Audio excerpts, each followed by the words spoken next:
The broadcast is now starting. All attendees are in listen-only mode. Okay, everyone, this is Rachel Cassidy with the State of Utah. Welcome to our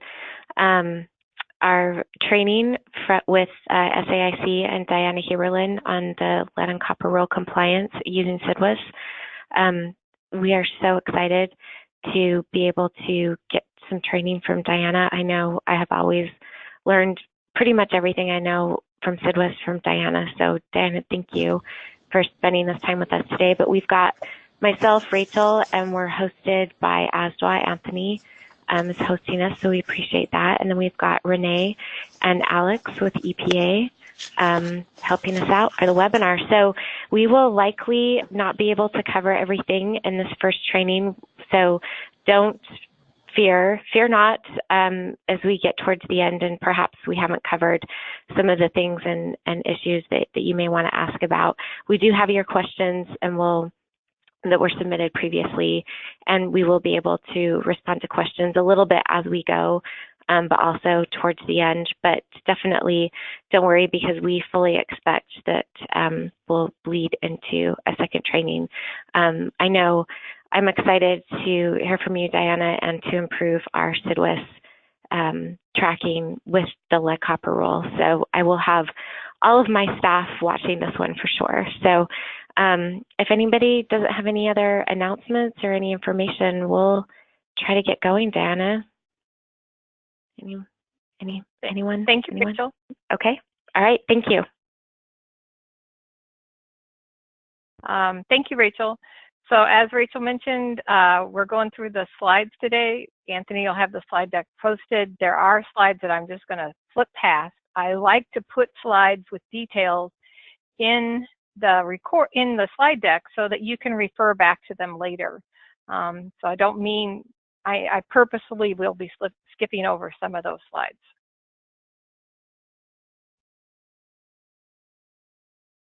So just to let you know, this is using CIDWS State 3.3 to track the lead and copper rule. We have a list, and this is one of those slides where there's references. It's like, where is the rule at? Where is this at? So I try and put the references in here. So this is the list of references from the protection branch for items regarding the lead and copper rule. And then this is a list of different documentation that I used in preparing this, and that also you can refer to when you have questions. Just as an overview, there are 4 methods of determining compliance in CIDWS State for those of you that are new to CIDWS State. And one is TCR, non-TCR for infrequent monitoring, so that's like monthly, a little bit for every 2 weeks or greater. Frequent monitoring, and then activity compliance determination. So this is like when somebody does something one time. And so this is the CIDWS building blocks. Some of you will remember this slide from before. And this one just walks you through those 4 methods of compliance. So this first one is about TCR. Now you could replace it with RTCR. I haven't done that because when we upgraded to TCR, we couldn't change any of the windows. So all the windows always still say TCR. But just know that all of these could say RTCR. And where we'll spend most of our time for the lead and copper rule is in what we call infrequent monitoring. So that's with the tap samples or water quality monitoring that they're doing once a month or so, or once every 6 months, or once every 3 years. Then, oops, wrong thing there. Then there, can't use my master point. Then the next column is about compliance reports for frequent monitoring. And this we're going to use a little bit for water quality parameters, because that bottom box there is about facility analyte levels. And that's what we're going to use to set up our water quality parameters and our maximum permissible level for source water monitoring. Then on the side, there's site visits, which really don't play much into lead and copper rule, but we do have compliance schedules. And those are used for lead consumer notification, and also for anytime anybody exceeds the action level, the actions that they have to take. And then one of those actions is public education, so that also is what we use. And there's public notice compliance. Remember, there's a difference between public notice compliance and public education. Public notice compliance is when the rule says, by the public notice rule, it says you have to do something and it results in a 75 or a 76 violation. And that's when they have a violation for the lead and copper rule and they're required to make public notice. Public education is when somebody exceeds the action level, which is not a violation, and then they have to make public education, which is different. You're not just warning somebody that people did wrong and haven't been doing the right thing. You're actually providing education, because lead and copper is one of the few things where you can actually do something on your side by running the water to keep to provide better public health. So we'll talk about that again at the end, but public notice education, public notice compliance reports are for public notice when they have a violation and they didn't do something correctly. And then for public education, we're going to use compliance schedules. And those are just slides that talk about everything I just did. Then we have a plethora of violation types for the lead and copper rule. And they're in this slide and the next two after it. There actually, at one time, there were more violations for the lead and copper rule, and somewhat in the late 90s and early, we combined some of the violation types. So, and I've made note of that here, just for people that are old and remember that. And it's actually sort of come up in some data quality issues. So these are old violation types where they combined them all into one. And then they changed how we do 51s and 52s. So the monitoring for 51s and 52s, the violation begins on the day after they were supposed to monitor. As a general rule, that will either be January the 1st, July the 1st, or October the 1st. So the first two are when they're on every 6-month monitoring, and the last one is when they're on annual or triennial. As a general rule, most people are on seasonal monitoring from June 1st through September the 30th. We'll talk about it again, but you can also have a different period of time.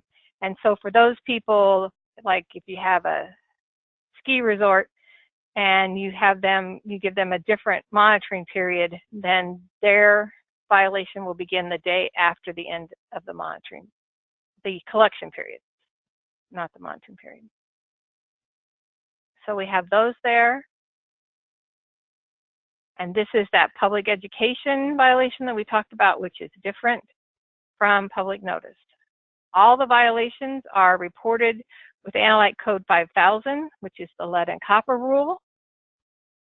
But in Sidwith State, you may not see 5000 as the analyte, because we've designed Sidwith State at the request of the users. It will actually show the analyte that was not monitored instead of showing just the rule code. But you'll see on the screen several times where it'll show you federal reporting contaminant, and when you're trying to match these up with what is up in Fed, you'll want to look for violations with 5000. One other thing to mention about 51s and 52s, two things to mention. Number one, 51 is just for that initial lead and copper 2 consecutive 6-month periods. So it is not all 6-month monitoring. It's just that very first initial 6-month period. Now you'll still have a few 51s as you have a new water system that comes along, but for the most part, there should be very few new 51s. Most of them all happened in the 90s. 52s is when they go on reduced monitoring, or they're doing every 6 months monitoring as a follow-up to an action level exceedance, or if they're doing every 6-month monitoring for follow-up once they have their optimal corrosion control treatment, or OCCT, installed. So those are two things that are sort of to tell the difference between the 51s and the 52s. The other thing is, for unlike other monitoring, where we not only report the Analyte code, but we would also, since you're always going to be taking 2 samples, a lead and a copper sample, we don't report 2 violations. You only report 1 51. So for instance, you have a water system that's supposed to collect 5 lead and copper tap water samples in 2019 for annual, then you would report that as a 52 violation, and it would be a single 52 violation. And again, in Fed, in ODS, there will be reported with the rule code, which is 5,000.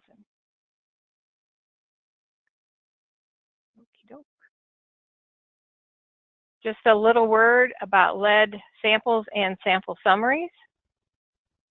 So you can have individual samples for the lead and copper rule, and you can also have sample summaries. So for the individual samples, when you will be entering those is if you want to enter your lead and copper individual samples. These are samples that are collected at the tap, in the distribution system, or source water samples for those raw sources. You also can enter water quality parameters that are collected at the entry point to the distribution system and within the distribution system. You do have to enter individual water quality parameter samples instead of it doing a summary. Even if you have somebody that's doing pH at the entry point every day, you still have to enter each one of those samples. And the reason is in order to calculate the days out of compliance, we have to have those individual samples. Sample summaries, there's 3 types of sample summaries for the lead and copper rule: the 90th percentile, the 95th percentile, and the number of samples that exceed the action level. And you can enter your sample summaries directly. So if your water systems are reporting those to you and you do not want to enter the 5, 10, 20, etc. samples that somebody is collecting, you can enter just the sample summary.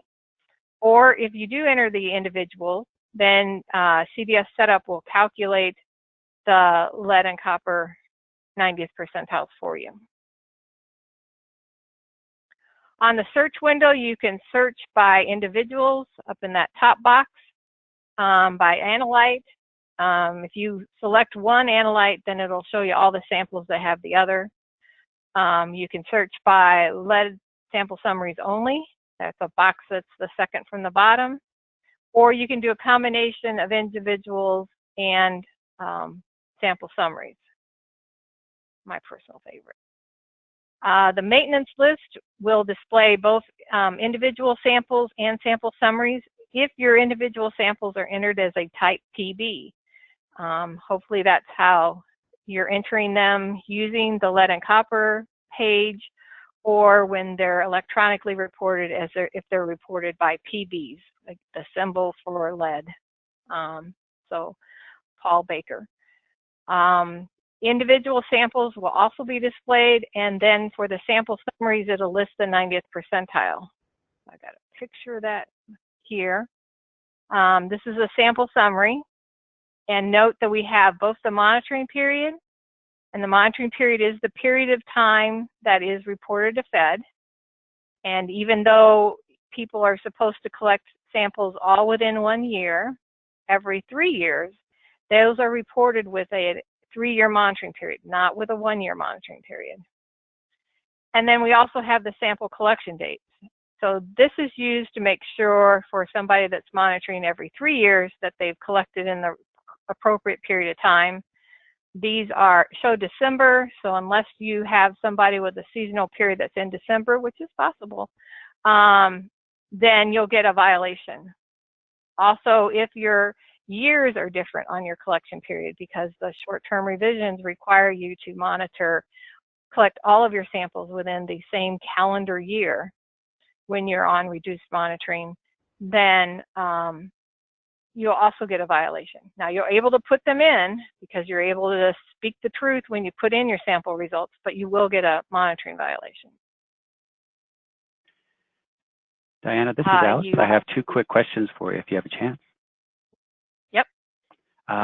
One was from Damon, who said, doesn't the type 63 violation still report either lead 1030 or copper 1022 contaminant code rather than LCR 5000?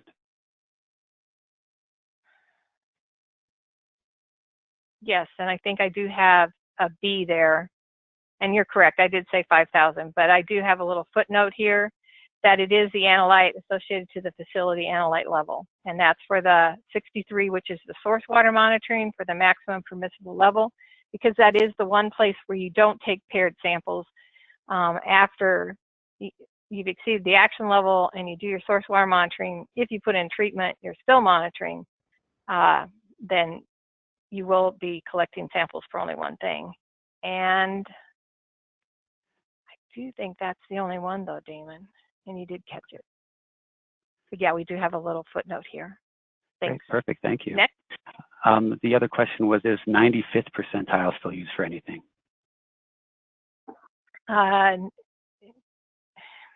There are states, I've heard of a state that still uses it for CCRs, although the CCR was updated, and on the federal level, you don't have to use the 95th anymore. I have, because states have their own rules, and that was part of the rule. I did run into somebody.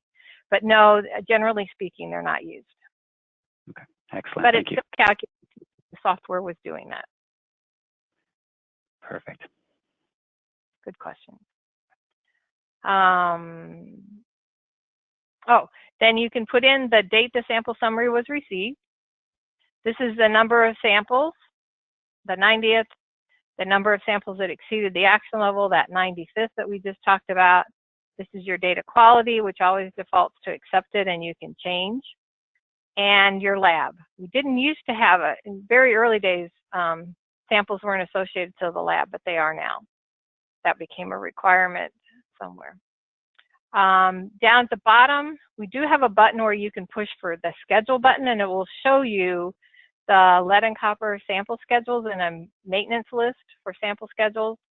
And that's because when you're entering them by hand, if you don't know, if you can't remember what their monitoring period is supposed to be, then you can pop right over to the schedule. You can even look at the schedule and push on that associated monitoring period to make sure that they've collected in the appropriate year. And so that's helpful, again, when you're entering sample summaries directly. And then there's also an Add New Summary button, and it carries some of the data forward so that you can more easily add and not have to go back out and do add again. Oh, I think that's it. So any other questions about samples and sample summary? That's all that's been entered so far, thank you. Okay. Then we're going to talk about TAP samples and the sample schedules for those. We're going to flip through some slides and go up to our picture. So this is your non-TCR sample schedule. You will want to have an analyte group. I think like 95% of the people have all named their PBCU, but you can name it whatever you want. It should be a distribution system, and that is a water system facility of type distribution. I have met a few, I can think of 2 primacy agencies that actually will set different monitoring requirements in different parts of the distribution system. And you can do that because it's a separate facility as long as you have separate distribution system facilities. You do need to work with your regional coordinators on how you calculate your 90th percentiles. So that's our where, and these are our analyte groups, and then this is the how question. So they're collecting 20 routine samples every 3 years, and again, that violation type is 52. Remember, we only have 51 if it is the initial monitoring that first time that they're collecting those 2 consecutive 6-month periods. Then we have an effective date and the initial monitoring period date. They're generally the same. This is the one place where sometimes they'll be a little different. So for instance, if you decide to change somebody's schedule from annual to triennial, but you want to force them, you don't want to wait 3 years until they collect their next set of samples for whatever reason, which is within the primacy agency's authority, then maybe you would have 2000 and 1 here, and you would have 2000 here, so that their first 3-year monitoring period would be 2000, 2001, and 2002. The seasonal period, again, this is a general default per the rule, is June 1st through September 30th. You can change this if it's somebody that's not open during that period of time. This is for compliance. So if you and your state are trying to force somebody to monitor in June because that you're balancing your laboratory workload, you should not be using the seasonal collection period to shrink that down, because this again is per compliance, and EPA is okay as long as they collect it during that period of time, unless you've established a different period.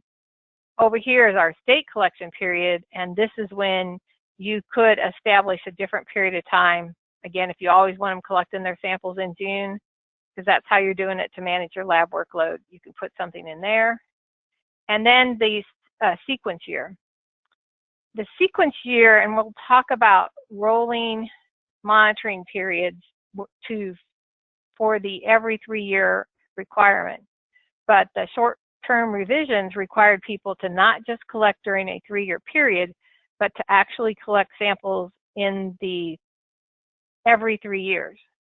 So generally after around 2008, when you've got your schedules adjusted, these will all end up being sequence year 3, because you'll have adjusted their monitoring period such that they're always collecting in the 3rd year. And that's what you should use then for your queries, again, if you're trying to balance your workload in your laboratory.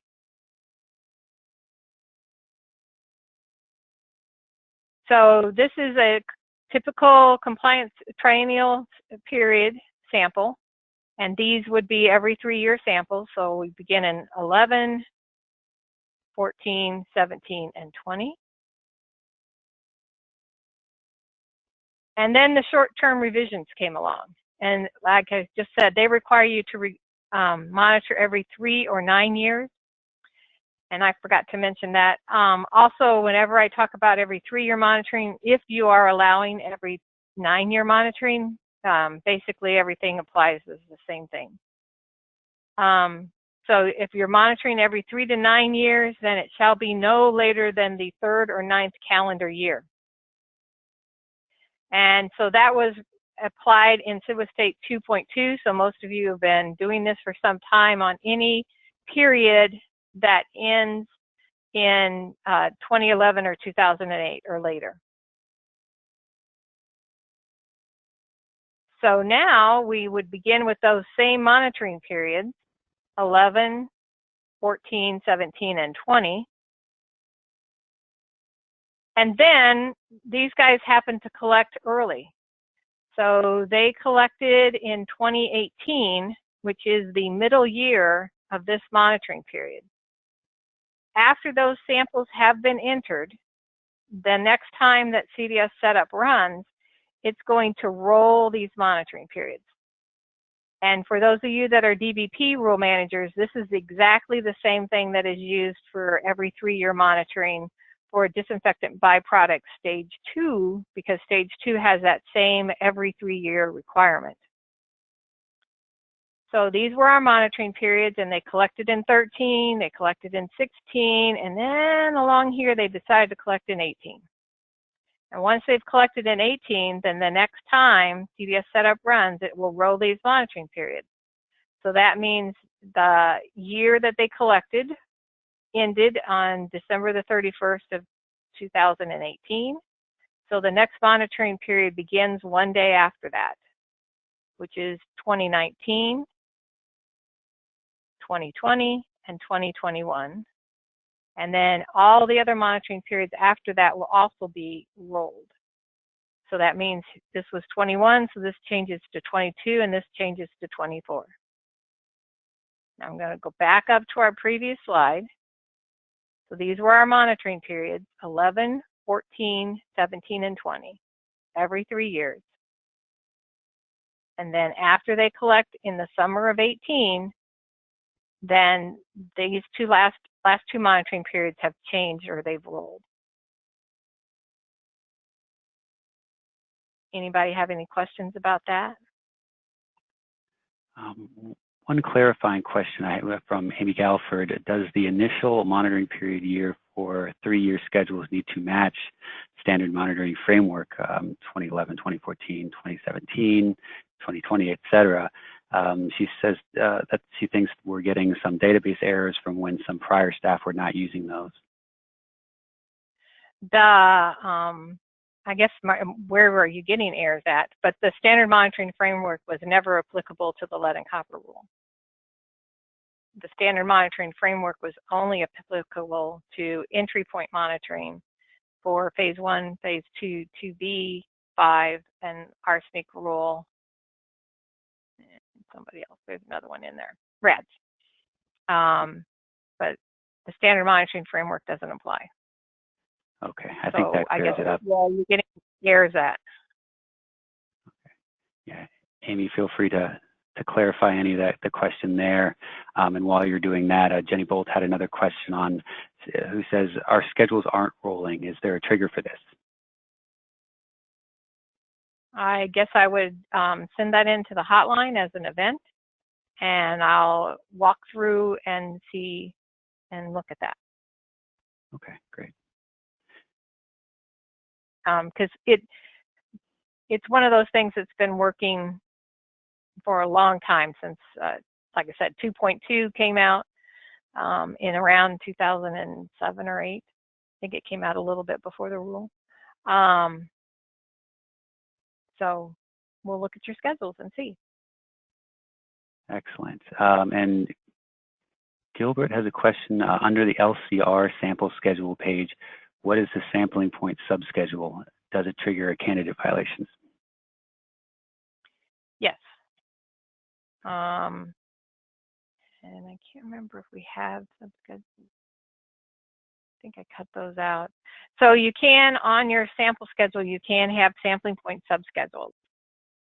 And so let me see if I can show you what that looks like. Just a second.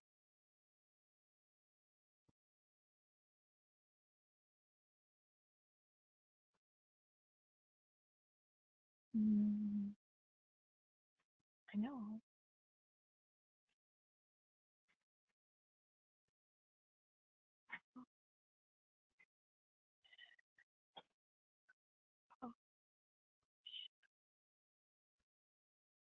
Okay. So on your sample schedules, you can have a subschedule down at the bottom. You only see about 3 of the rows. You also can migrate sampling point subschedules to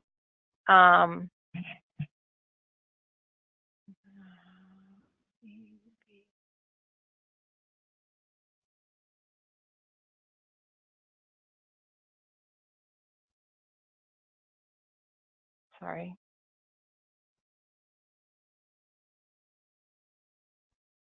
And I'm going to go with a short periodicity so I can get them all pulled up here real fast.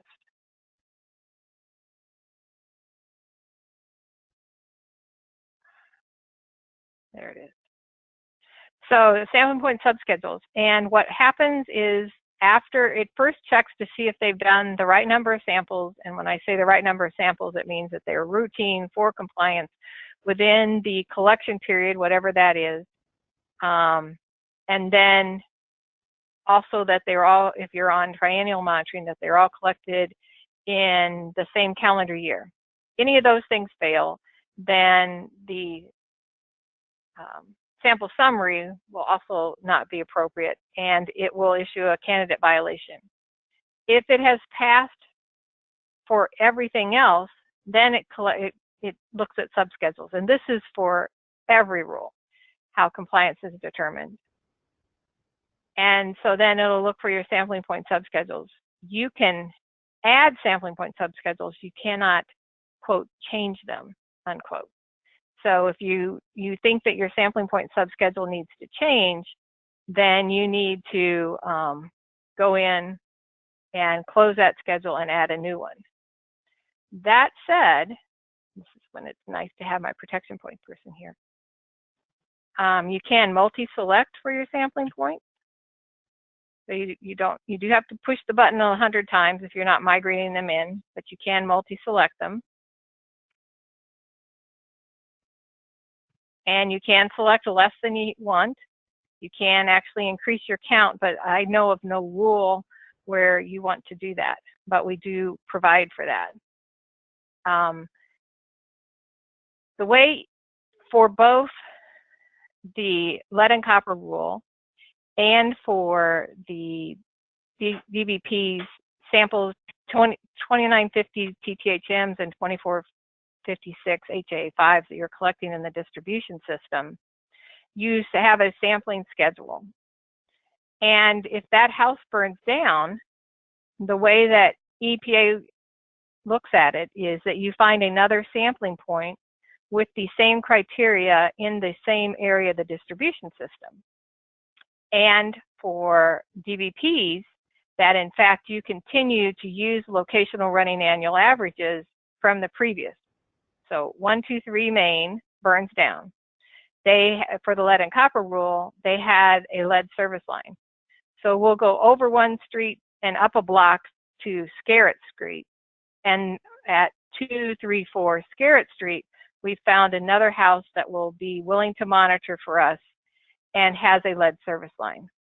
So you really are not replacing the sampling point in EPA's eyes. You have found another location where you are collecting the same samples. And so it should be the same type for the lead and copper rule, what tier it is, lead service line, lead pipes in the house, et cetera, and it should be in the same location of the distribution system, in the same general location for both DBPs and for lead and copper, because that treatment could be affecting that water for both lead and copper and for DBPs, making your things go high as you get further out in the distribution system. Therefore, you should just be changing your address and not your sampling point ID, but just the location. But yes, it'll do compliance. When you run the reports, you'll see that the number of samples, I think I gotta, if I flip back.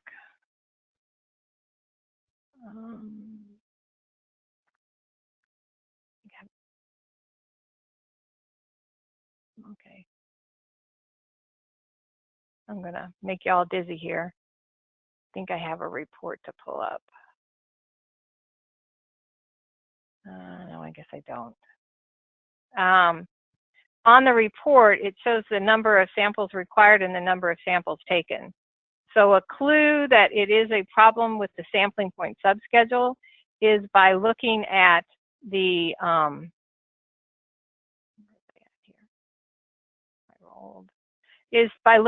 your report. And if the number taken and required is the same number, then you know that it's most likely a sampling point subschedule.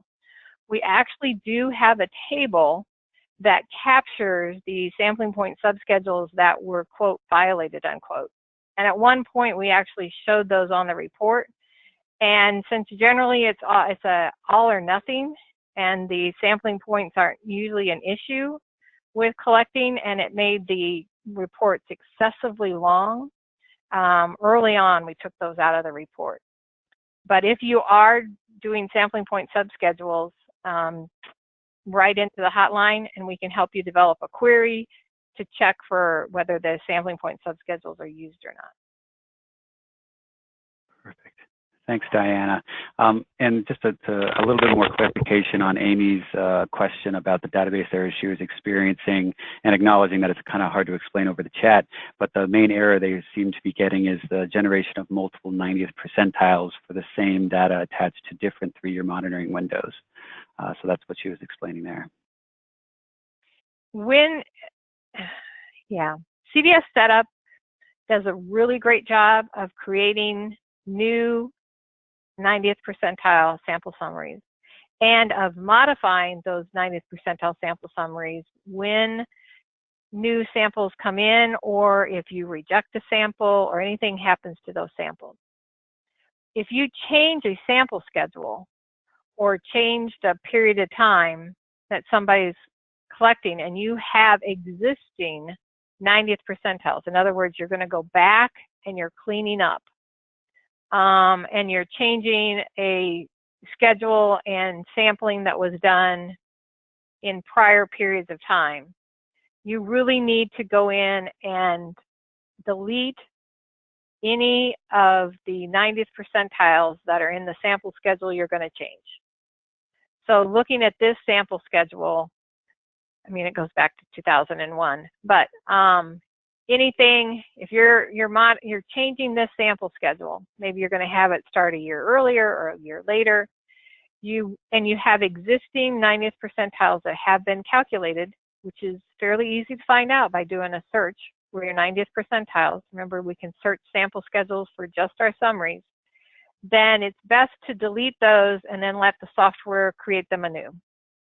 So when you're getting those overlapping ones, you had a schedule that began in 2001, and then you're like, you know, we really wanted them to start collecting samples. We wanted them to have to collect samples by 2002, which is the second year. So we're going to change this to 2000. But you already have 2, maybe 3 90th percentiles that were calculated, or sample summaries. Those existing sample summaries hang around, and then things happen. So that's usually in a cleanup effort. So again, our recommendation, if you're doing a cleanup effort, is to go back, delete those existing 90th percentiles, assuming, all of this, of course, is assuming that your individual samples are in SIDWS state and that you didn't enter the 90th percentiles as a sample summary. Then CDS setup will properly calculate them again, and then you won't have that overlap. Now, you also, though, you can get true overlaps. And when this came up, we conferred with the protection branch. Here's my rule at. We conferred with the protection branch about how to report those. So here we were collecting 11, 14, 17, and 20. So we'll have 3 years, and we would be reporting 3-year sample summaries for lead to EPA.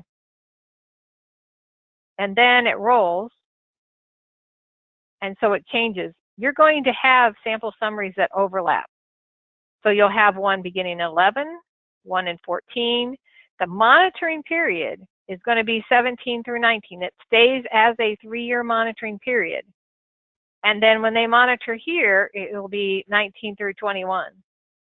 And if they happen to collect in 17, it overlaps even more. But again, conferring clear back in 2008 with EPA, when that requirement came along, that was how they wanted those monitoring periods reported for federal reporting. So we left the monitoring period as that, and your sample summaries will overlap. You shouldn't have true duplicates. If you did have true duplicates, maybe you deleted your schedule and redid it, but you'll have those overlapping ones. And that means your schedules are rolling.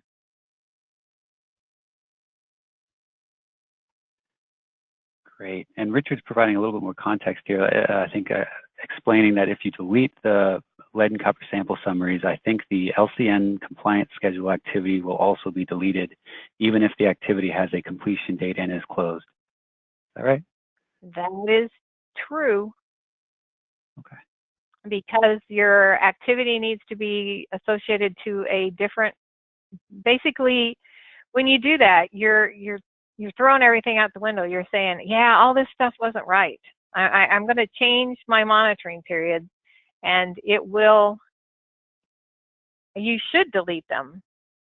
I'm going to take you at your word, Richard, that it does delete them. I've had to do some cleanup with people that it did. And yes, you will then need to go back in and fill in your lead consumer notifications. And we'll sort of table that a little bit now, and we'll bring it back up when we get down to talking about those lead consumer notifications. Okay, great. And just one last question before we move on. For water system on a 3-year monitoring period, what does SIDWIS do with any samples that the water system may have collected in the first and second year, assuming the system collected all necessary samples in the 3rd year? It will create a 90th percentile. 90th percentile. Here we go. Your collection year. So let's say that, again, these are old slides, but they were good, so I kept them. In 2001, so let's say they're collecting 20 samples. So let's say they did 2 in 2001, 5 more in 2002, and finally did the remaining 13 in 2003. Then the collection period that's shown here will begin whenever that first sample was collected in 2001 and whenever the last sample was collected in 2003. They will get a monitoring violation because those samples are like that. And that's your clue when you look at that compliance report and they get a monitoring violation that says, look what happened. And then you'll come and on that lead, when you do your sample search, and you can see both your individuals and your sample summary, and they're all lined up on that list, then you can see what happened, then you make a decision. And I haven't said that this yet, this session, but basically the software should not drive policy, policy should drive the software. So if you are a state that is going to say, nope, we're not going to count those samples that they collected in 2001 and 2002, then you go in and reject those samples with a comment and an appropriate rejection reason. And then it will recalculate the next time the CES setup runs. And now you'll only see samples from 2003.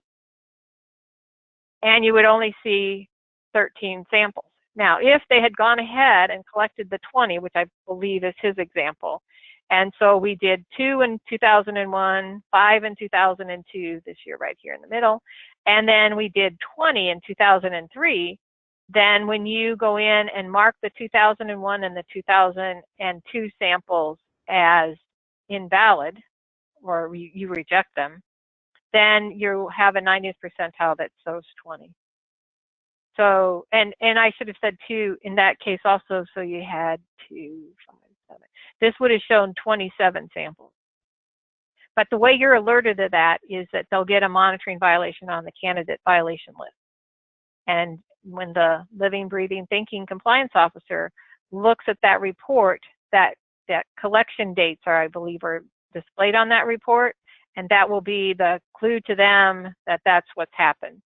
And all of those things are even more important now that we're all moving more towards electronic reporting, because when you move towards electronic reporting, you've lost your gatekeeper, either the data entry operator or whoever it was that looked at those things that went on before and would go, oh, 5 more samples come in 2002. There's already a sample summary, and they would point it out, and then you'd go in and fix it at the time. But the software is still going to catch that for you and have you make your decision. Now, if you decide that you want to make all those samples count and not give them the monitoring violation, then that's what the compliance officer is going to do. And I would suggest that you put in a nice big comment here that that's what you allowed done. But that is not in keeping with the rule. The short-term revisions clearly say that they should all be collected in a single year. Great. That covers all the questions we have so far. Okie dokie. So we've got our schedules. We've got this, all those 90th percentiles are calculated based on the schedule. We've rolled our schedules. One sort of quick thing to talk about is if you've given a waiver to a small water system, that continued eligibility, and we've got the CFR notation here, you can put in a waiver. SIDWIS State does allow you to put in waivers and store that information. It does not use the waivers in determining compliance, so you would need to adjust your sample schedules accordingly. But you can record that you have given somebody a waiver.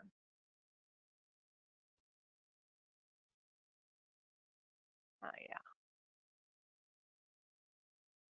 yeah. Okay, so now we're ready to talk about when somebody exceeds the action level.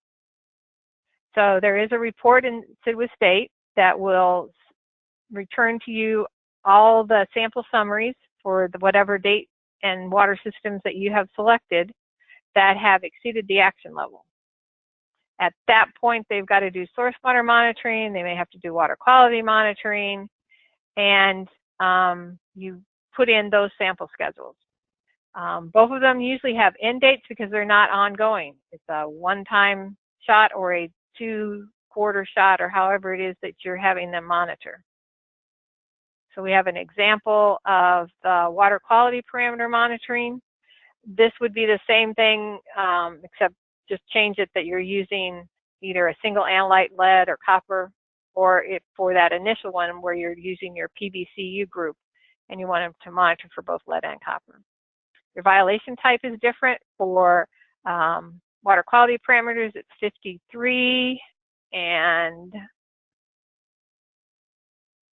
I think it might be a 59 for source water monitoring, but it's in the list. And you would have that end date, because here they're just going to have them monitor once in the 6-month period and collect 2 samples. And this is in the distribution system. You would also possibly, for water quality parameters, have monitoring that's done at the entry point.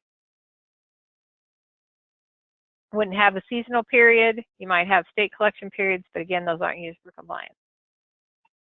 Important thing here is at that one point where it's just they're doing it that one time, be sure you have an end date. Diana, Casey would like to know why the associated monitoring period option is grayed out when entering new or maintaining existing LCR sample. For example, a system that failed to sample in 2018 sent in samples for 2019. Wouldn't it be more efficient to associate those samples to the original monitoring period?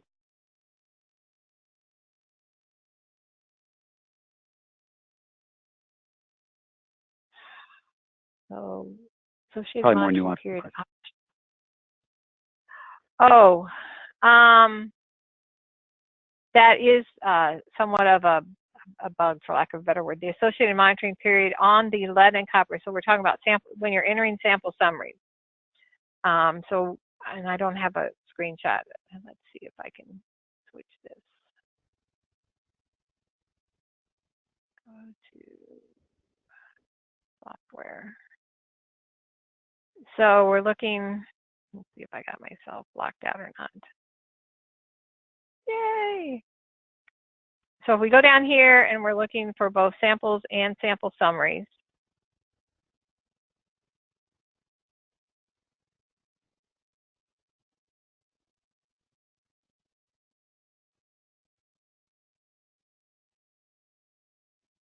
Oh, no. Yeah, here we go.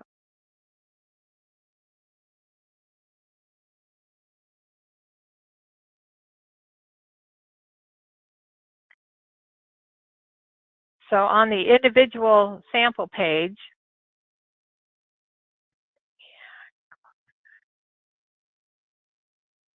so these are my individual samples and this is my sample summary. Yeah, that one had something detected. And then they've collected these samples. Let's say they collected them a couple of days late. In Casey's example, they collected them a whole 6 months late. And so she wants them to have these samples count, and this is grayed out. Oh, now it's letting me do it. That is interesting. Of course, because we are demonstrating. As a general rule, when you press this button, nothing happens. I wonder if that's because of a new internet. I mean, we have that as a known issue.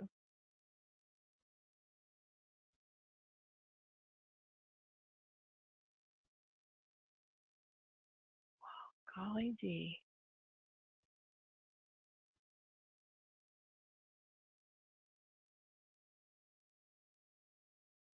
Well, Casey, I thought you had pointed out an existing issue that we had where we've told people they have to delete and re-add their samples. And I know I have tried to do that multiple times.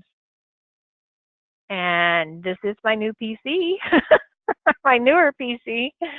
I don't know why all of a sudden I'm able to do it. I am using IE, and I do have my compatibility settings set.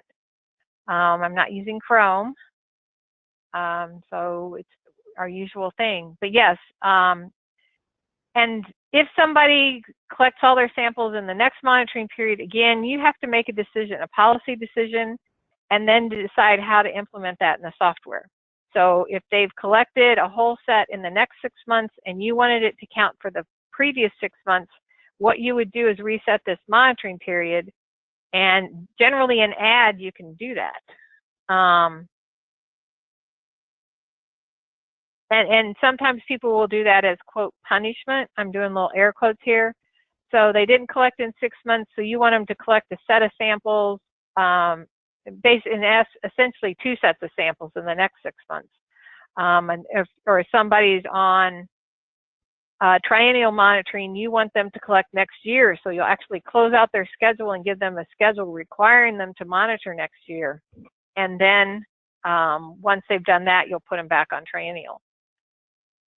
And if you want samples to count for a different period of time, like if they've taken them, you know, the first week of October, and in your primacy agency you have a standard operating procedure that says you're going to allow that, then this is what you would want to do, is change that monitoring period and be sure that you've put in the appropriate comment fields,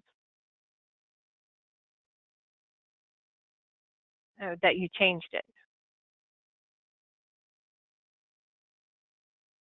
And again, what we've told people is to delete them and re-add them. I wonder if it saves it. Thanks, Anna. Yeah. Renee, can you write that one down as an event? And let me check on that to see if there is some different setting that allows that to happen, because we would definitely want to let people know that. Will do.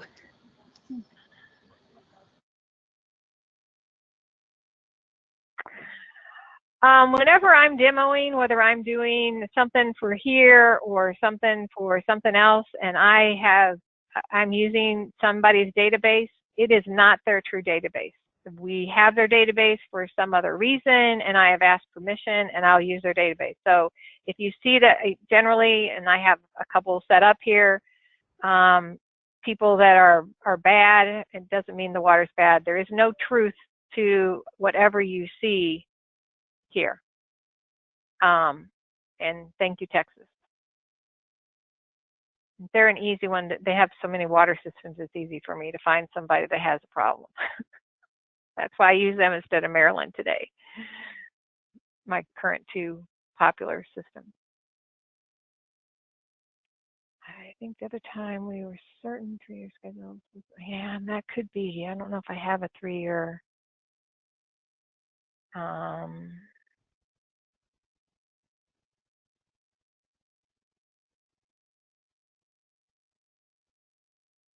Okay.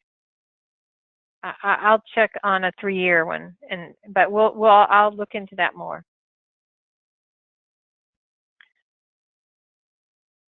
And that was with regards to being able to change the monitoring period. Okay. Anything else about non-TCR sample schedule?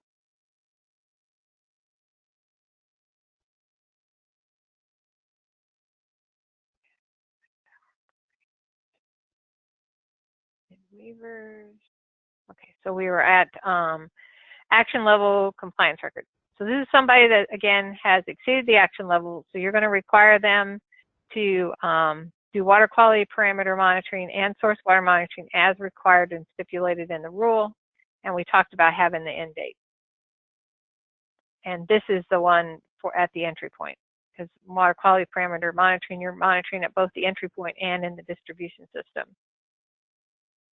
And this is the entry point for lead and copper.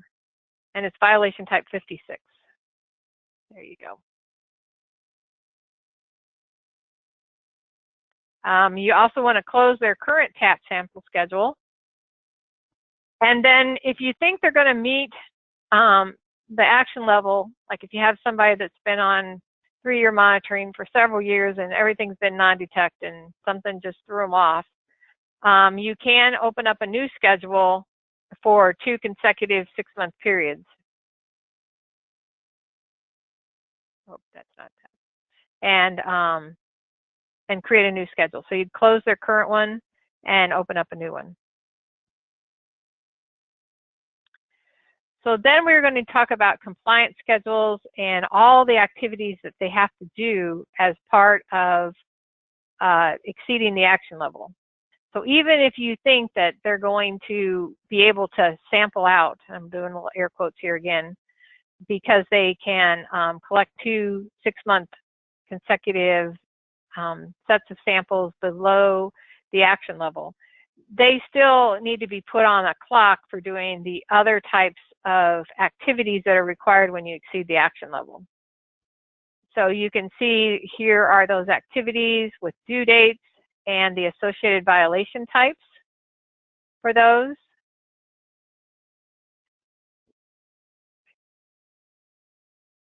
Here's another one that's overdue. Oh, and this is for public education. So then public education is required initially, and then they have to repeat it every 6 months. Some people like to put that initial and that first repetition of public education in with their action level exceedances, which is where they have to do their OCCT, they have to designate OCCT, et cetera, et cetera. Other people like to always keep them separate. It doesn't really matter to the software. What you have to do is have a compliance schedule with the appropriate violation type for when they do not complete that activity. Now, public education, as we just mentioned, they have to repeat every 6 months as long as they're exceeding the action level. You can have a public education compliance schedule for each calendar year and close it out, or you can each year add more activities to an existing public education compliance schedule. Again, the software doesn't care as long as there is a compliance schedule associated to the appropriate violation type, which is 65, and how many activities you have. Here again, it varies from primacy agency to primacy agency. Some primacy agencies like to put in all of the different things, a different activity for all the various activities that you have to take part of as you're at public education, some of which are repeated every 6 months, some of which are not. Other primacy agencies will have just a single activity for that initial of the year and then maybe a different activity for the repeat, and they'll just put those in. It really doesn't matter. What matters is, again, establishing your standard operating procedure, being consistent with those, and understanding that whoever is putting in the achieve date, whether they're looking at a form where somebody has listed how they have complied with the public education form, and a compliance officer is looking at it, making sure that they have all the right things, and then you just simply circle a date and you have the input operator put in that date, or whether the compliance officer is coming and putting in that date. It doesn't matter at which point you're verifying that they have completed each step required of public education. What's imperative is that you have a standard operating procedure that says at what point you are doing that and verifying that those activities have been completed. It's basically the same thing also happens with public notice, but that's public education. Diana, we do have sorry, Diana, Go just ahead. one quick clarification on that. Is there any thought about having the required treatment steps added as compliance schedules automatically in SIDWS? That's something you could talk about the developers of Prime doing. That hasn't been done, and at the time, I don't think that it wasn't a requirement at the time. It was a way to cut back on money. Mm-hmm. And some states will not have all of them, but I am going to show you a little copy feature that works pretty well. So when we did parts of the enforcement area, we did develop several little nice things, and we haven't been sufficient funds to do that later, but there is a copy function on compliance schedules. So on compliance schedules, when you hit that copy button, then it pops up a list of water systems and you select one. Then it says, do you want to proceed and copy this compliance schedule? And you say yes. And then it creates a new compliance schedule. So you have one that has all the steps. You've basically just copied it from somebody else. And then you can come in and make the appropriate date changes or take off recommendations or something that they don't have to do. For public education, where you have to do that and repeat it every 6 months, you can use, if you're a large state and have a lot of people that are exceeding the action level, you can use migrate to state to migrate in compliance schedules annually for those people that are still exceeding the action level. As a general rule, hopefully most states are down to a handful of states, water systems that are still exceeding an action level. But back in the days when we had a lot of systems, people would do that. Some types of abbreviated PE have been repeated quarterly. And that's true. And that's another reason. Often when we don't have something fully fleshed in SIDWA state, it's because there are options and or people, different primacy agencies want to do things differently. So Amy has talked about how you can require some of the abbreviated public education steps to be repeated quarterly. And if you did that, then you would, on your compliance schedule, if you have a separate compliance schedule for public education, you could then have separate dates. So again, you could have either one compliance schedule that is all the activities that happen in a given calendar year, and then you'd have that quarterly for those abbreviated dates, and you would just repeat the activity and have a different due date. You also can have a different activity. I've seen that where you have first quarter, second quarter, third quarter, fourth quarter, and then different due dates, because they want to see when that shows up on a list on Drinking Water Watch of compliance schedule activities that are due, or when it shows up in any report, they want to know that that's the first, second, third, or fourth quarter. So I have seen one primacy agency that did that. It's in the rule, but again, the software can be used extensively, or even though the rule says that they have to do things quarterly, it doesn't mean that you have to track it quarterly in the software. You could have a form and your compliance officer is looking over those, and you could have a single activity that says that they have to do their public education. And then they report to you, and your compliance officer looks over that form and sees that they've done it quarterly. Or you can have different activities listed to track each one individually so nothing falls through the crack. But that's a good point, Amy.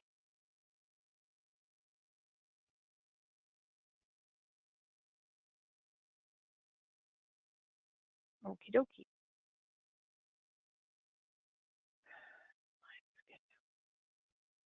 Okay, so now they've done their optimal corrosion control studies, and they've installed their optimal corrosion control. Maybe in your state you have requirements in here where they have to hire an engineer, or they have to turn in plans and specs and things along the way. And now they have done their 2 6 months of monitoring after they have optimized corrosion control, and you're ready to set their water quality parameters. So the water quality parameters will vary not only within water systems, but also within facilities at that water system. So therefore, we're going to track them as facility analyte levels. Sometimes you have a minimum and maximum. Sometimes you only have a minimum or you only have a maximum. The rule is pretty wide open, and as time has gone on, there's different types of treatments that are used to control OCCT, or to be the optimal corrosion control treatment. So with the facility analyte level, you can put in both a minimum and maximum for the same facility for the same analyte, or a minimum or a maximum, whatever you want to do. The rule says it's every 2 weeks. There are some primacy agencies that, because of the nature of having to only be out of compliance for 10 days within a 6-month period, and the severity of having your treatment be out of control, there are some primacy agencies that require daily or weekly monitoring. The sample schedules, you can go using the classic way of doing monitoring in SIDWA state, which is where, oh, I skipped the facility analyte. Well, let's go on to our sample schedules. The sample schedules, you can report every 2 weeks. You can actually put in a daily or weekly compliance period. And with a violation type 53, the only time that SIDWA state will do compliance for daily and or weekly monitoring is when the violation is type 53. The report has a special function where for daily and weekly monitoring, it goes through and validates that there are those individual samples. But any monitoring from every 2 weeks or less frequently, quarterly, 6 months, whatever, they can go to reduced. I think some people can eventually have annual. That's done with the traditional way of all other non-TCR sample schedules. In other words, monitoring periods are associated to the sample schedule. Sample results are entered. Those sample results are associated to monitoring periods. You have the hub, the SSMPA, Sample Schedule Monitoring Period Association. It counts how many samples were done in the monitoring period. And then when you run compliance, it says, did it collect the number of samples collected in the monitoring period? Does that equal the number of required samples? No, then I'm going to create a candidate violation. But again, for 53s and only for 53s, you can require monitoring weekly or daily. You do then need to enter all those sample results. For the facility analyte levels, again, we're going to do a FANL. And here, just like if you're familiar with facility analyte levels, it's always a facility. There's always a single analyte. There's a begin date, and then there's a level control type. So this, again, could be a minimum or a maximum. And then you have your level, and however you're measuring that level, whatever the units are. You're not going to use monitoring parameters here because we're going to use a non-TCR sample schedule, because you can't enter a sample summary for water quality parameters, because you need to know the date that each sample was collected so that you can calculate the days out of compliance. Your violation type is a 59, which is a water quality parameter level non-compliance. No monitoring violation, because we did our monitoring is done with a non-TCR sample schedule. And because we're entering individual samples, we're not going to use an MDBP sample or a user-defined sample summary. So here are your facility analyte levels, again, because the required levels could be different at each facility.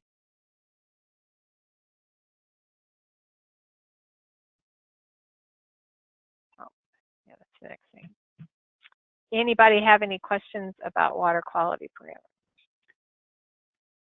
Tiffany has a question about CDS setup errors. She gets a CDS setup error when we put 2 weeks for violation type 53 that compliance will not run for this schedule. Do I ignore that pop-up? Yeah, you ignore it. Okay. I thought we'd actually gotten rid of that pop-up, and it was only for every 3 weeks and dailies once we had long-term 2 rule, but obviously that's still there. Thank you. Yeah. And I believe it's just an advisory. It's not a, It's not an error message. It'll let you proceed and enter the schedule. I know that you can enter the schedule.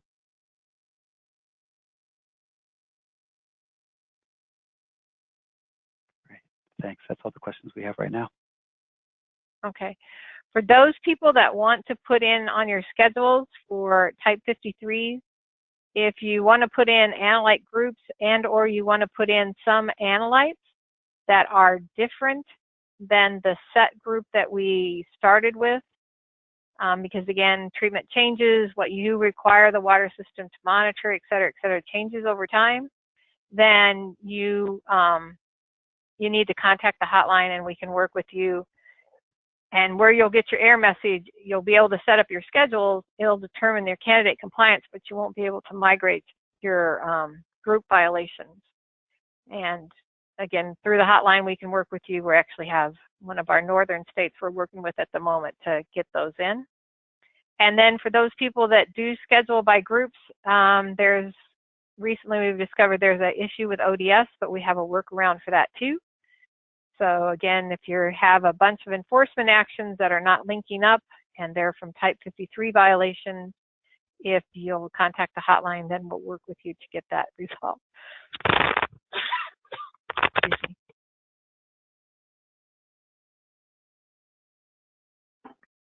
There is a report that you can run that will do the, let me pause and switch up here again.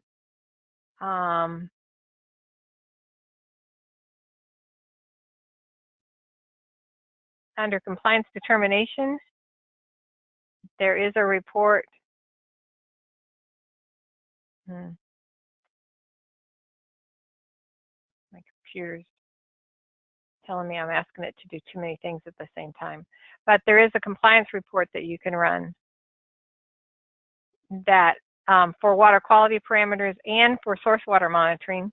And they do both the level compliance and the M&R compliance at the same time. That's because generally this is a small set of water systems, and so it was just, I think we had to use a requirement to do them both at the same time. For the permissible letter for the source water monitoring, come on, it will create, it's a one and done situation. Oh. Okay, I'm not paused anymore. And so if you have a single sample within the monitoring, I don't want it to be paused.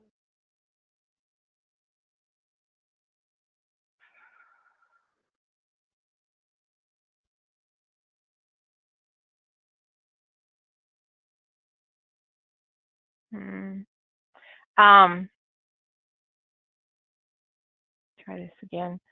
If you have a single sample within whatever monitoring period that you have them assigned to, they will get a candidate violation. And for water quality parameters for monitoring, it will only create a single type 53 violation. It can be a group violation, but it will just create the one for each facility. And even though you may have separate schedules in, and then for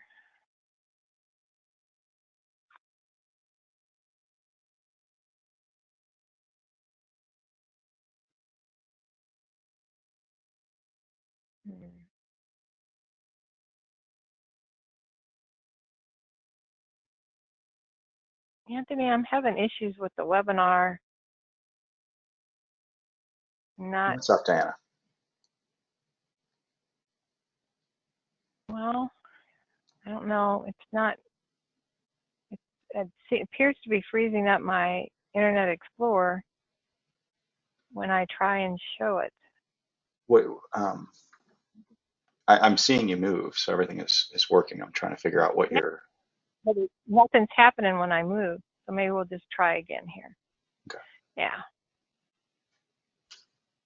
I think it's just overwhelmed itself. I don't want to recover my web page. I want to close this one and go to the next one.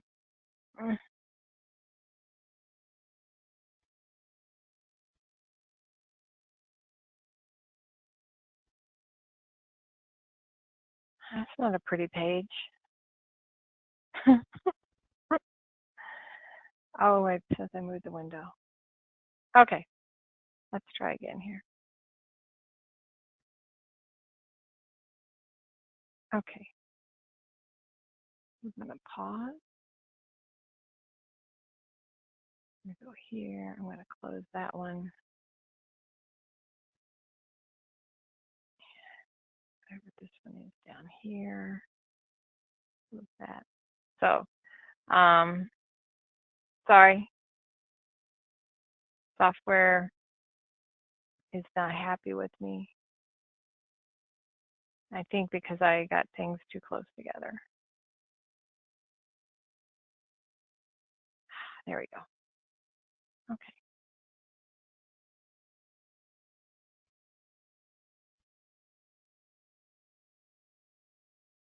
So this is our lead and copper compliance report. So we were talking about the water quality parameters and source water. You can run them both at the same time if you want. And they do both the treatment technique and the M&R compliance at the same time. For source water, for the treatment technique, if you have a sample that exceeds the maximum permissible level that you've established in your facility analyte level, then it will give you the violation, a candidate violation. For the water quality treatment technique, it actually determines the days out of compliance in the 6-month period.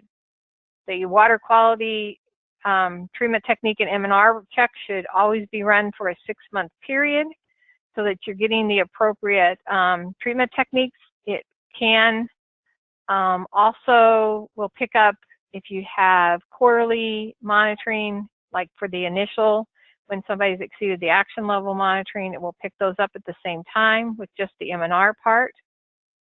And then the days out of compliance, it actually, if you have a sample that's high, then it looks to see how long until the next sample is collected and marks each of those as a day out of compliance. It will actually cross monitoring periods. I'm doing little air quotes here again.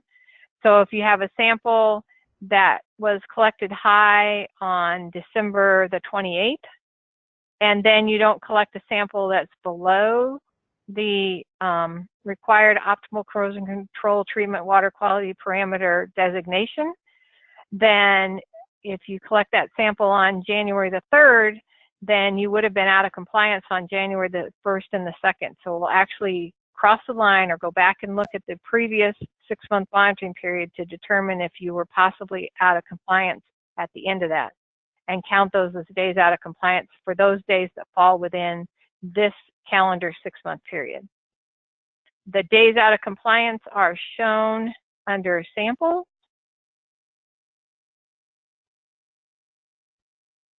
But you're always wondering what that maintain water quality parameter days out of compliance, and it will list those for you. And I think, oh darn it doesn't let me. I have to designate and it'll show it to me. I can write that down. There are some set up, but it will show you the number of days out of compliance, and if their number of days out of compliance exceeds the required number of days, then it will create a candidate violation.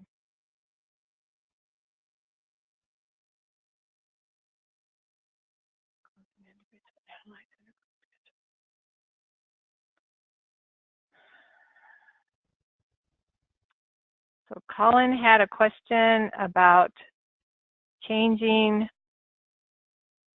closing individual schedules, individual analytes for group schedules under the lead and copper rule. I mean, it happens under other rules, but under lead and copper? Definitely you don't want to close any analytes in a group schedule for lead and your lead and copper group, because you're always going to have to collect paired samples, either in the distribution system or at the source. And then if they exceed the maximum, if they exceed the action level and they install treatment and you establish a maximum permissible level, then you're just monitoring for the single analyte. Water quality parameters, for the most part, you just would have different water quality parameter groups for whatever it is they have to monitor. But I guess you have the same option. If you had a group and you didn't want to monitor for one of the analytes in your group,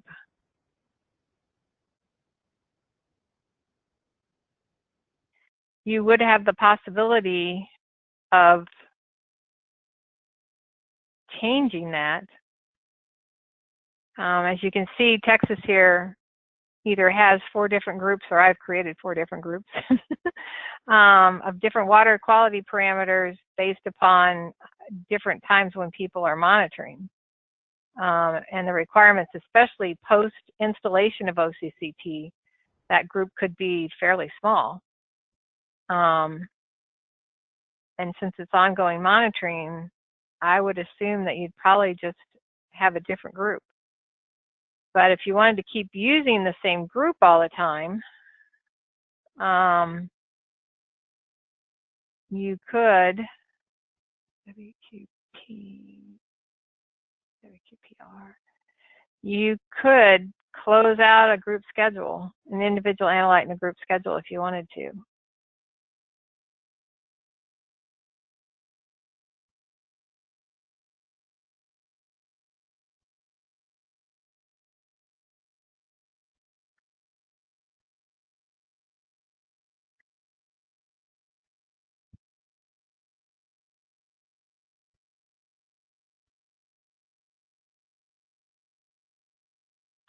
And while we're waiting for the software to pull up that list, we had another question about water quality parameters when they exceed action level. And sample schedules, non-TCR sample schedules, or any other schedules, with the exception of some compliance schedules, are not automatically created by the CIDWS software, CIDWS state software. So you will actually be looking at the situation and decide if somebody has exceeded the action level, what water quality parameters that you want them to still monitor. We could talk about, well, there aren't any, of course.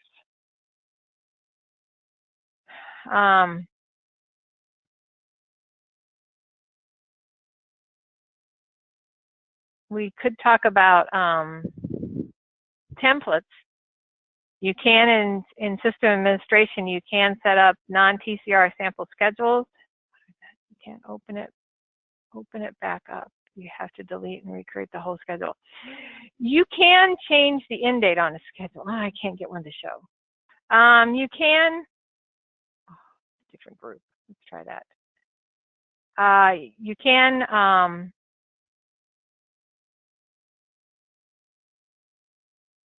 change the end date of a sample schedule. You probably should do it, make sure CDS setup runs, and then verify that whatever change you were trying to have. If you've closed an individual analyte, you're correct. You cannot go back and unclose an individual analyte on a schedule.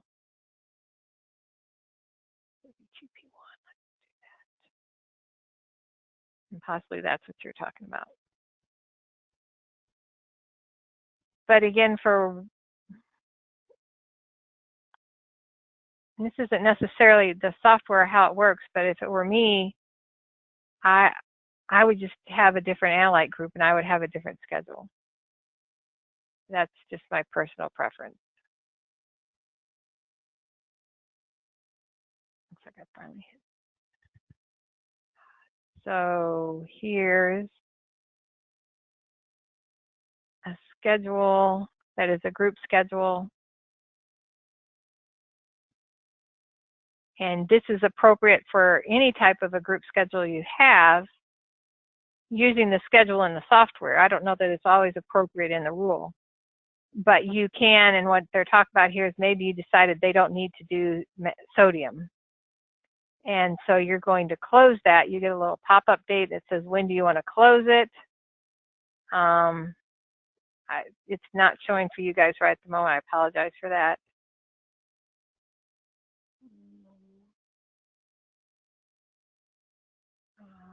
1-8. And now you can see that close date shows. And I believe what the question was is you can't go back in and change that close date, and that is a true statement. If you have ended a schedule, you can go in and change the end date. Now you got to be careful when you do that, because generally when you end a schedule, you'll add a new schedule. And so if you're now going to have overlapping schedules, it won't let you change that date so that they overlap by a single day. And remember, when it talks about overlapping, that is that collection period when you pick the associated monitoring periods.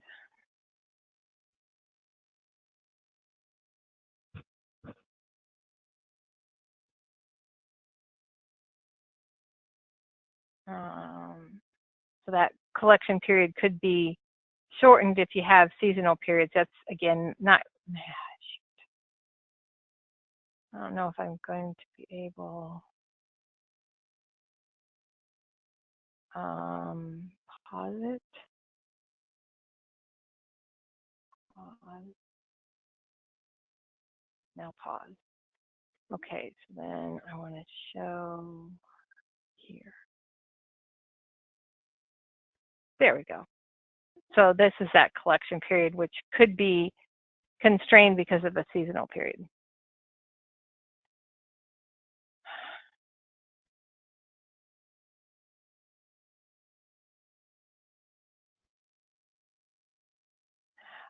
The reason why we don't allow you to change the end date on a sample schedule is because of the complexity of the ramifications with other schedules. So for instance, here where you have closed the sodium schedule, then that could possibly, you could have possibly gone and put in sodium schedules at this same facility. And so just to let you change that causes issues. And as most things,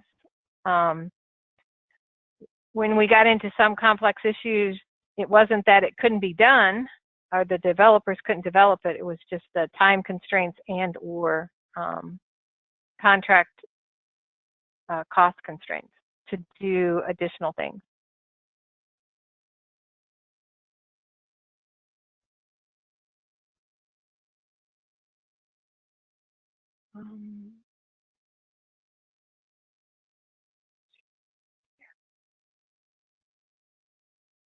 There we go.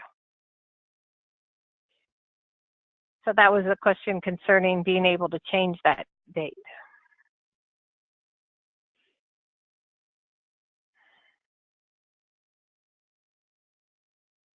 And it is the one area, and I know you're never supposed to backdoor anything. I know that most people at one time or another do find that they backdoor something. Sample schedules is just not the place to do that because of all the ramifications, because of, for every group schedule, there are hidden individual schedules, and also because of verifying that they don't overlap, and your associated monitoring periods and all the things that have to happen with CDS setup. So it's always best to delete the schedule and re-add it.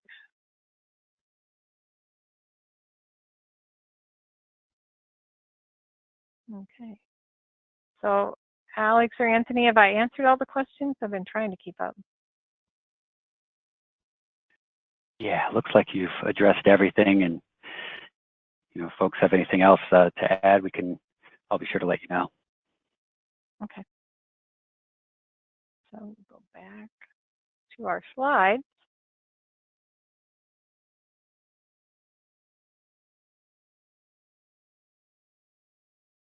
Here we go.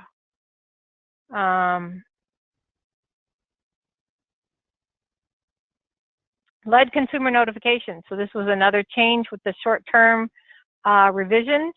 And this is one of the places where Sidwith State has automated the addition of compliance schedules and compliance schedule activities. So because it is a one-time activity, as with most of those, it is monitored with a compliance schedule.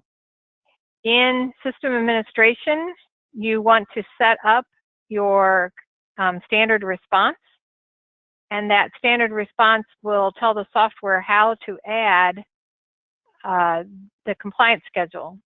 The compliance schedule gets added every time CDS setup is ran. So when CDS setup runs, it aggregates or creates sample summary, sorry. And then for each in another step, for each sample summary that was added, whether that sample summary was added using the online windows or it was created by CDS setup, it will create the compliance schedule activity. And this is what those look like. Now I am going to go back where I wanted to demo again. Or you said with state, so up in system administration, and the slides do tell where to look this up in the 3.1 installation guide. You have to create a standard response, which is under enforcement support. And the name of that standard response has to be exactly as defined in the installation guide. And that is lead space, consumer space, notice, and no spaces at the end. Everything else you can do however you want. There is an outline in the installation guide of what we think you should call these things, but you can name them whatever you want. You can have your compliance schedule activity type. It can be a different one from the action levels, or it can be the same one. That depends on how you want to run compliance. So you have to sit down and decide how to do this. And this is the same thing for the compliance schedule when you're setting up your action levels. Possibly you want to have your action levels be a different type of schedule type so that they appear on the list different. The same thing with public education. Or perhaps you want them all to be the same and you'll just have one that says LCR. And then you have activities. Your activities have to be, when you create your activities beforehand, they have to be associated to the appropriate violation type. And then generally you're going to follow this for the days due, and the projected days are the same for that initial setup, and it's 90 days. And it uses the end of the monitoring period to do that. When it creates your lead and copper consumer notification, it associates the compliance schedule activity to the lead sample summary result. So again, I'm in system administration, and this is where your system administrator is going to set things up. You can name these activities, and you can have multiple activities or a single one, however you want it to be. Again, based on your standard operating procedures and how you're using the software. And then every time you add a sample summary, then it will create, when CDS setup runs, it will create a new compliance schedule activity. And those will look like, oh yeah, sorry. It's also an old database, so I forget that I have to change things.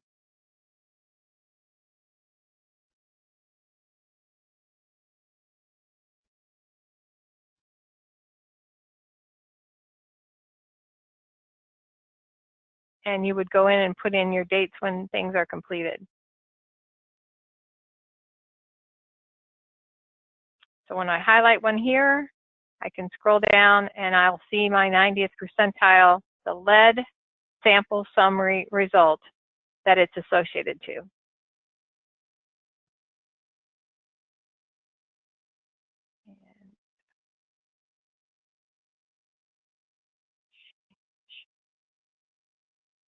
And that's what they look like, and our violation type is 66.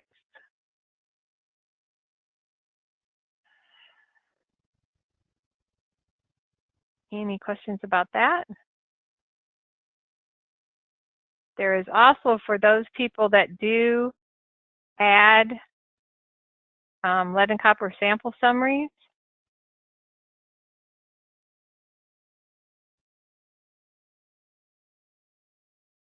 and I have to have it in add mode, so I couldn't do this as a setup. When you're adding, there's a button down here that will allow, right here, you can, if you want, put in the lead consumer notification achieved activity. So if you're one of those primacy agencies where the water system submits all of their individual samples with a cover letter that says, certifies that, you know, kitchen, bathroom, sink, all the other good stuff, and has their 90th percentile calculated. And then in that same document or packet, they also provide you with the day that they did their lead consumer notification, possibly all the certificates or however you have things set up with your primacy agency. So then we're in add mode here again. Remember, this isn't using CDS setup or anything else. You're in add mode. You're going to go in, put in your begin dates, monitoring period, your lead and copper sample summary results, and right here you're going to put in the date because they've told you what day they achieved their lead consumer notification. And then the software will create, when CDS setup runs and it creates that compliance schedule, it will put that date in as your achieved date. So this is just recognizing that some people get that all at one packet and saving you having to come back in and enter that achieved date at a later date.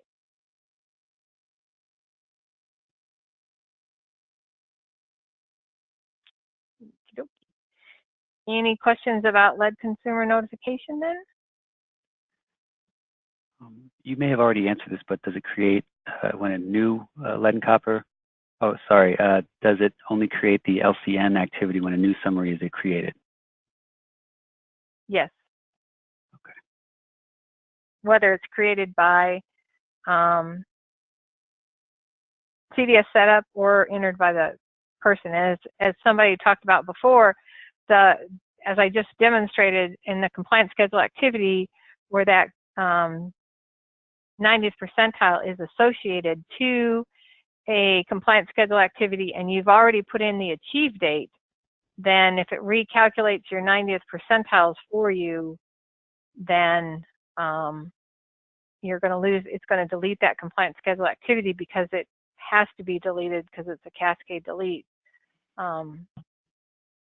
And that'll happen.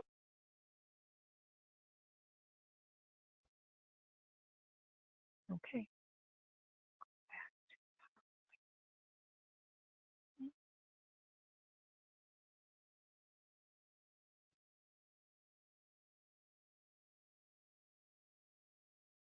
Oh. This just talks about lead consumer, defining those lead and copper monitoring periods. And this is the report. We've sort of looked at it off and on. You can run everything at one time. You can run it just one period at a time. Remember, as with most of whenever we're talking about a monitoring period or monitoring and reporting, the period of time you're going to put in here is your applicable period begin and end dates. You can, if you're just looking at the end for things, monitoring periods that end in March 31st of 2009, odd date. You can just put in those as the begin and end dates, but we generally advise you that you should cover the whole period because you could have had a water system go inactive or other reasons that it would be a shortened monitoring period.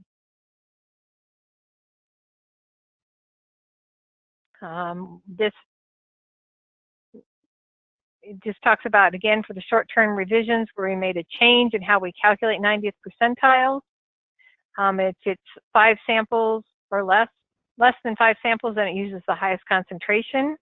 And then it also determines if all the samples were collected in the same year.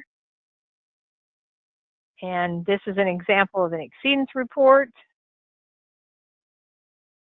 And we've got an example of how, when you go to look for your candidate violations, you can put in that reportable federal contaminant code of 5,000, and that will give you all your violations with the exceptions of the maximum permissible levels, which we pointed out before, get reported actually with either lead or copper.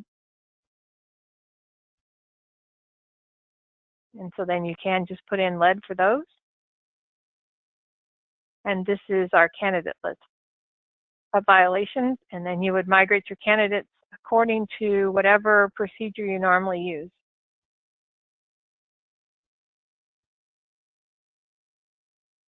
There is some discussion here of packaging. If you have a type 51 and they haven't returned to compliance yet, and so this is an ongoing situation, you can package those violations. There has not been a check. There's never been a check in FedRep if you have consecutive 51 violations. Some primacy agencies report those, some do not. But if you want, you can package those. And the same thing, generally with 52s, hopefully you don't have consecutive 52s. So this is just some screenshots of migrating those violations as preliminary that you can walk through if you're not familiar or haven't been migrating candidate violations. You can use the slides to catch up on that. And after you migrate violations either as preliminary or validated, you then can push a button and you can note that the number of violations that you selected and the number of violations created is the same. You push a button and it will move you immediately to the violation maintenance list that will display all the violations that you just did. Generally, you're doing this in a big group. So let's say that you had 25 52s. You could have on this screen searched and gotten your list down to the 52s that show up on your report, or 51s is what we got in this example, and do edit select all and migrate them as a group, or you can migrate them one at a time. Either way, when you push this violation maintenance list, it will take you to the list of the violations that you just did. Whether you migrate those violations as preliminary or validated is a standard operating procedure within primacy agencies. My personal preference is to always migrate them as preliminary, because then if you get interrupted, I'm easily interrupted and distracted, and you've forgotten to go and apply your standard response, then at some point they're going to show up as preliminary and it's going to remind you that you need to go in and validate them. Others like to migrate them as validated, and then you can still apply a standard response even if you've migrated them as validated. A long time ago in SIDWA State, you could only apply a standard response at the time you're validating, but we haven't had that requirement for probably a good 10 years or not more. Be sure if you are applying the standard response that you always go pick it, because you can check the button, but if you don't go pick it and you just get busy, happy fingers and you click validated too soon, then you won't get your standard response applied. You can have multiple standard responses that do exactly the same thing. Sometimes people like to have that. You will need to have a different standard response for public education, because you're not required to do public notice for public education.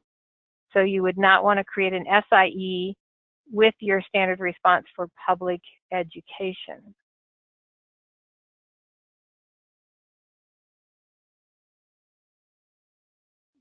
Then you can package your violations. You just highlight both of them and do edit package.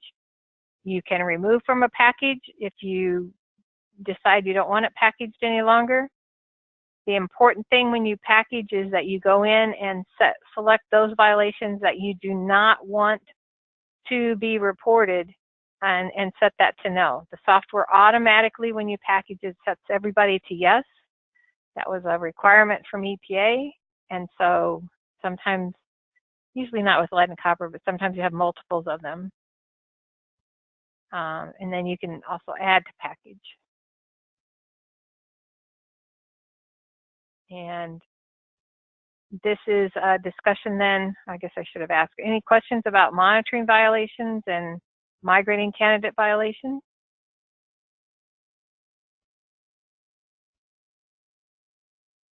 Okay, then we've got a little bit here on running compliance schedule activity reports.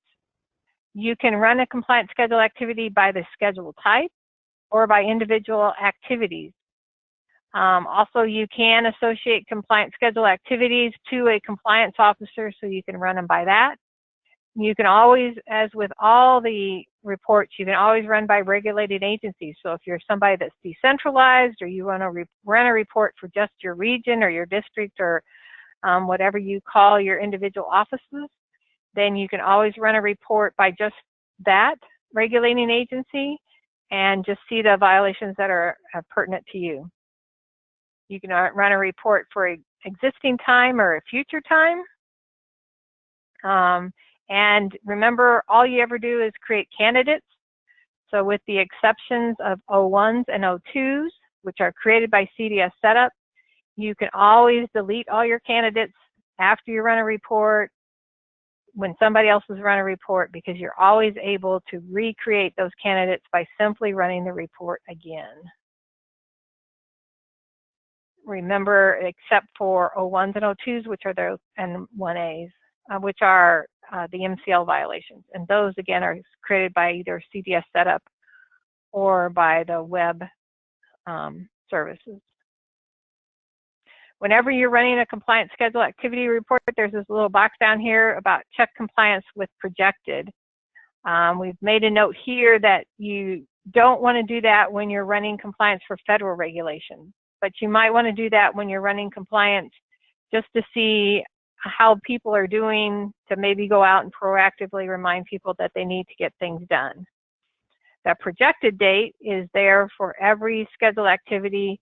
When CDS setup creates the compliance schedules for the lead consumer notification, or for any of the compliance schedules that are created in the CIDWS bridge or the groundwater rule and or the revised total coliform rule, the projected date is set to the same date as the due date. The idea behind the projected date when it was first derived was, you got somebody that's got something they're going to do, and maybe even ahead of time they call and tell you, I'm not going to get it done. Something's happened. We've had a big snowstorm. I'm the street guy and the wastewater plant guy, and so I'm not going to be able to flush those water mains today. So then you can put in that they contacted you and that they've said when they'll think they'll get it done. The due date remains the same. It just allows you to see people, because you're looking at your enforcement task, to see people that have given you projected date, that they fall off the list if you do check compliance with projected date. But when you're getting ready to do compliance and migrate candidate violations, then you should not check it. How we talked a little bit about that schedule type. So this again is how you want, if you want a different schedule type for public education and action level steps and compliance consumer notification, then you can have different schedule types. Or you can have a single schedule type for all of lead and copper, because you're the lead and copper person and you just want to do it all at one time.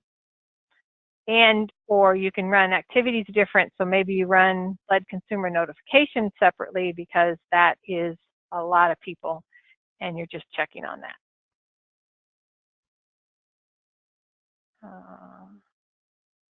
If you want to keep people monitoring for lead and copper at times when it's not required, so they've exceeded the action level, but you want to keep them monitoring, you have a couple of choices.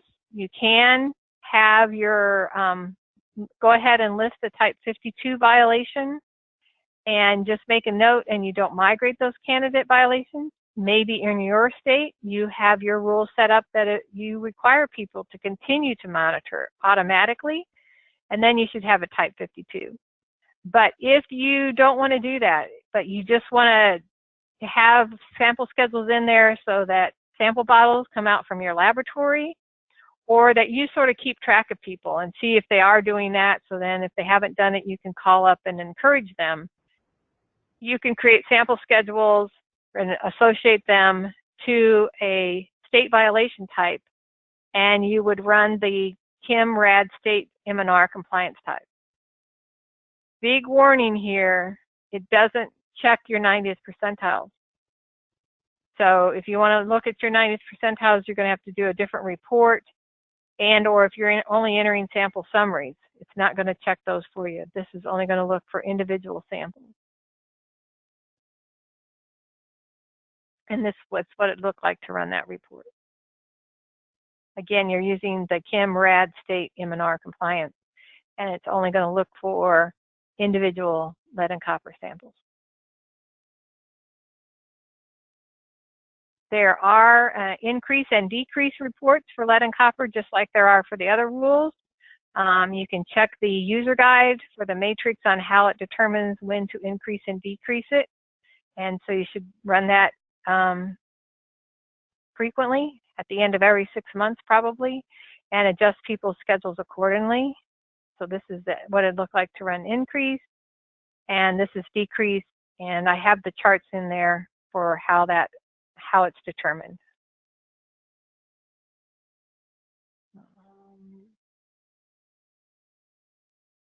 And then the last thing, one of the last things that we're going to talk about are deans and duns and milestones. At one point, there were a plethora, I think maybe 7 or 8 different types of milestones that you had to report every time.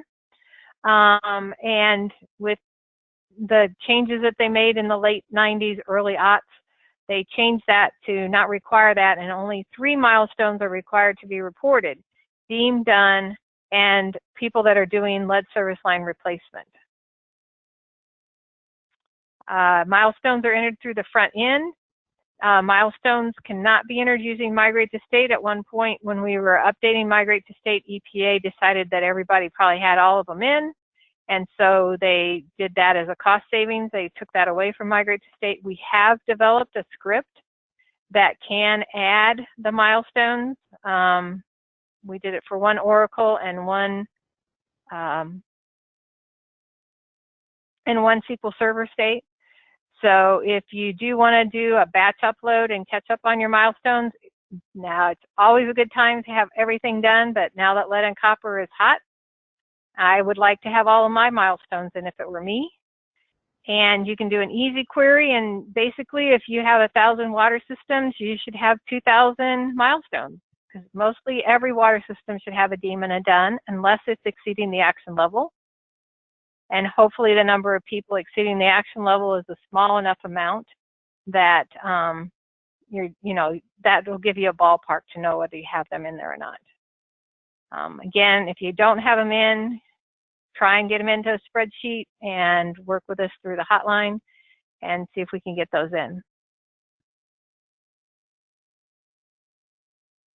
Oh, I know what I was going to say. Then too, there is how you determine deans and duns. I must admit, sometimes is a little convoluted to me, but the documentation that's up on EPA's website and the examples they give is very clear cut on when somebody is deemed or done and how they become undone and the other requirements for reporting.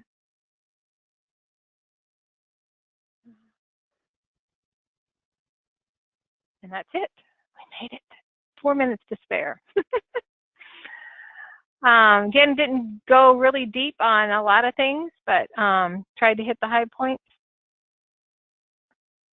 And Diana, this is Rachel. This is unbelievably helpful. I can't even say thank you enough, especially just all of the details, violation types, and the sample schedules, and how to manipulate them appropriately, violations. This is exceptionally helpful. So I think one of the questions we're all dying to know the answer to is, how do we access this presentation for people who are not able to view it live? And Anthony, I believe it'll be available on the ASDWA website.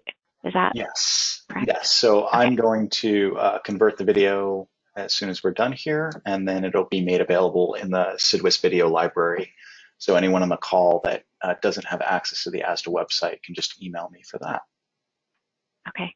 And then, of course, the other question is, as a state who has struggled with lead and copper, as I start to implement some of these great helpful tools that you've presented, Diana, if we run into trouble, you've mentioned during the webinar as well that we can put in a ticket. What is the best way? Is it just sending the email to SAIC to open a ticket for help if we have a specific state issue or question? yes, and the more specific you can be in that initial request, screenshots are always great. And then for some things, the easiest, the best way to resolve it is to have a go-to meeting, so I can actually see your data. But not always. Sometimes we can just, give you an answer by just either your email if it has enough details, or it's just a general question that we've had before.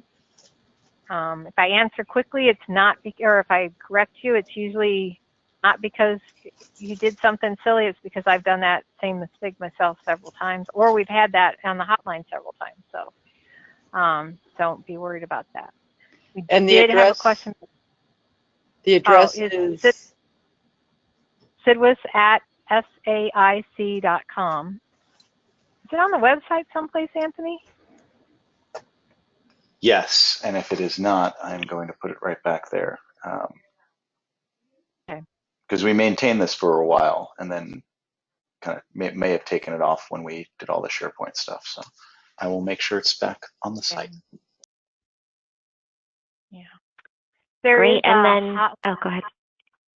I don't even know if we've gotten rid of so many landlines at work. There is a phone, I think, if you're just really desperate, you know, for those of you that you can send emails directly, and I'm in that thing, but you should always CC the hotline. But that's only when you're really, really desperate, like the world just blew up or CVS setup stopped or something like that. Right, or you can always contact me as well. That's morris.renee@EPA, or my phone number is 202-564-8037. Especially if there's any security issues. Yes. Yeah, I mean, mine is how the software works. Although, yeah. We did have a question about packaging. Jing has left, but for those of you that I sort of blew past the packaging quickly, that is where users have specified that they want to see violations and more discrete violations, and EPA has some requirements where they only want to see a single violation. And so then you package them together. There is some explanation in the user's handout, but basically you highlight the two of them, do edit package, and then you pick which one doesn't get reported. They're used more commonly with other rules. In other rules, this is when you get duplicate by data violations, because, for instance, maybe for surface water treatment rule, the water system facility isn't reported and you have multiple facilities, or they didn't monitor for multiple things. You package the most common ones that need to be packaged are Myrtles, where they didn't do their maximum residual disinfectant level 2 different months or 3 different months of a quarter. But again, something we're working on for people with ODS errors, trying to get those errors down as low as possible.